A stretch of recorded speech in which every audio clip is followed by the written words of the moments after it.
Hello' ছাত্ৰছাত্ৰী, তোমালোকৰ কাৰণে আজি লৈ আহিছোঁ ৰচনা মোৰ প্ৰিয় সাহিত্যিক।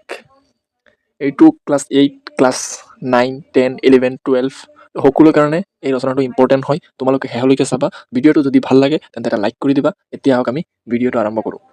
তোমাৰ প্ৰিয় সাহিত্যিক আহিছে চেলচিত 2001 আহিছে, 2004 আহিছে, 2006 আহিছে, 2009 আহিছে, 2011 আহিছে, 2014 আহিছে, 2020 আহিছে। বহুত ইম্পৰ্টেণ্ট হয় ৰচনাটো। এই চেছ 2000 চনত আহিছে, 2002 চনত আহিছে, 2008 চনত আহিছে, 2011 চনত আহিছে, 2013 চনত আহিছে, 2015 চনত আহিছে, 2017 চনত আহিছে। এতিয়া তোমাৰ প্ৰিয় সাহিত্যিক যিটো আছে, ইয়াত তোমালোকে উত্তৰত লিখিবা যে মোৰ প্ৰিয় সাহিত্যিক। যদি তোমালোকে তোমাৰ প্ৰিয় সাহিত্যিক লিখা, তেতিয়া টোটেল নম্বৰ কাটি যাব। যিমান নম্বৰ থাকিব সিমানেই নম্বৰ কাটি দিব তোমালোকক, বুজিছা? তাৰ কাৰণে মোৰ প্ৰিয় সাহিত্যিক লিখিবা। তো কাৰ বিষয়ে লিখিম? R.K. নাৰায়ণ। আৰম্ভণি: অতি প্ৰাচীন কালৰে পৰা গ্ৰন্থই গ্ৰন্থপ্ৰেমীৰ জ্ঞান তৃষ্ণা পূৰণ কৰি আহিছে। গ্ৰন্থৰ যোগেদিয়েই পঢ়ুৱৈয়ে লেখকজনক মানসিকভাৱে লগ পোৱাৰ উপৰিও তেওঁৰ চিন্তা চৰ্চাৰ সৈতে একাত্ম হ'ব পাৰে। গ্ৰন্থ অধ্যয়নে মানুহৰ বৌদ্ধিক বিকাশ ঘটোৱাৰ লগতে পথ প্ৰদৰ্শক হিচাপেও কাম কৰে। যিসকল সাহিত্যিকৰ লেখা মই পঢ়িছোঁ, সেইসকলৰ কোনোজনেই মোৰ অপ্ৰিয় নহয়। তথাপিও মোৰ প্ৰিয় সাহিত্যিকজনৰ বিষয়ে লিখিবলৈ দিয়াত ইংৰাজী ভাষাত ৰচনা কৰা ভাৰতীয় ঔপন্যাসিকসকলৰ ভিতৰত তেওঁ অন্যতম তথা বিশিষ্ট লেখক R.K. নাৰায়ণ ডাঙৰীয়াকে বাছি ললোঁ। শিক্ষা চমু পৰিচয়: 1906 চনত মাদ্ৰাজৰ হিন্দু ব্ৰাহ্মণ পৰিয়ালত জন্মগ্ৰহণ কৰা R.K. নাৰায়ণে সৰুৰে পৰা পঢ়া-শুনা ভাল পাইছিল। ইংৰাজী সাহিত্যৰ প্ৰতি তেওঁৰ বিশেষ আগ্ৰহ আছিল।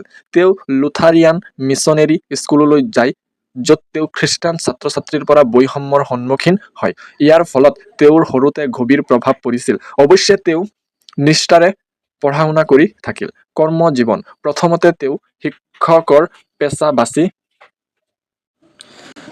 অৱশ্যে অতি সোনকালেই তেওঁ ইয়াক এৰি লেখাৰ কেৰিয়াৰ গঢ়িবলৈ লয়। তেওঁ কেইবাটাও উজ্জ্বল কাহিনী ৰচনা কৰিছে।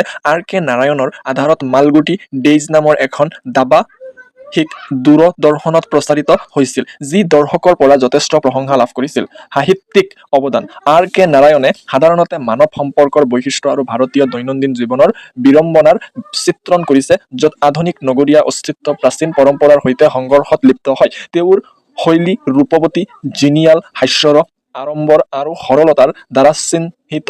দীৰ্ঘদিনীয়া জীৱনত তেওঁ 14খন উপন্যাস, 200ৰো অধিক চুটিগল্প, এটা স্মৃতি গ্ৰন্থ, 2খন ভ্ৰমণ গ্ৰন্থ, অগণন ৰচনা আৰু 2খন নাটক প্ৰকাশ কৰে। তেওঁৰ প্ৰথম উপন্যাস স্বামী আৰু বন্ধু। প্ৰিয় হোৱাৰ কাৰণ: তেওঁ লিখা গল্পবোৰ সহজ অথচ আকৰ্ষণীয়। বিশেষকৈ তেওঁৰ উপন্যাস স্বামী আৰু বন্ধু পঢ়ি ভাল পাইছিলোঁ।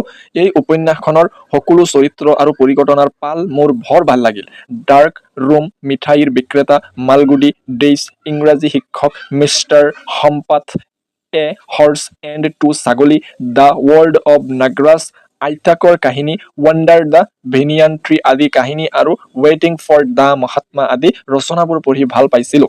এই সকলোবোৰ আমাৰ সংস্কৃতিত শিপাই আছে আৰু ভাৰতৰ প্ৰকৃত সত্তাক প্ৰতিফলিত কৰিছে। R.K. নাৰায়ণৰ কাহিনীবোৰ বেছিভাগেই আছিল মালগুডি নামৰ কাল্পনিক চহৰ এখনৰ পৃষ্ঠভূমিত ৰচিত। তেওঁৰ সকলো গল্প আৰু উপন্যাসে ৰুটিন ইভেণ্টৰ কথা কয়। চৰিত্ৰবোৰ বেছিভাগেই সাধাৰণ গাঁৱৰ মানুহ। তেওঁৰ গল্পসমূহ ভাৰততে ভাল সমাদৰ পোৱাই নহয়, বিশ্বজুৰি প্ৰশংসাও লাভ কৰিছিল।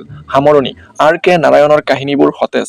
লেখাৰ বাবে তেওঁ কেইবাটাও বঁটা লাভ কৰিছে। 1958 চনত সাহিত্য অকাডেমী বঁটা, 1964 চনত পদ্মভূষণ বঁটা আৰু 2000 চনত পদ্মবিভূষণ বঁটা লাভ কৰি ইংৰাজী ভাষাত লিখা প্ৰথম ভাৰতীয় সাহিত্যিকসকলৰ ভিতৰত অন্যতম হোৱাৰ বাবে নাৰায়ণে ভাৰতীয় সংস্কৃতিৰ সৰলতাৰ সৈতে সমগ্ৰ বিশ্ববাসীক চিনাকি কৰিছিল।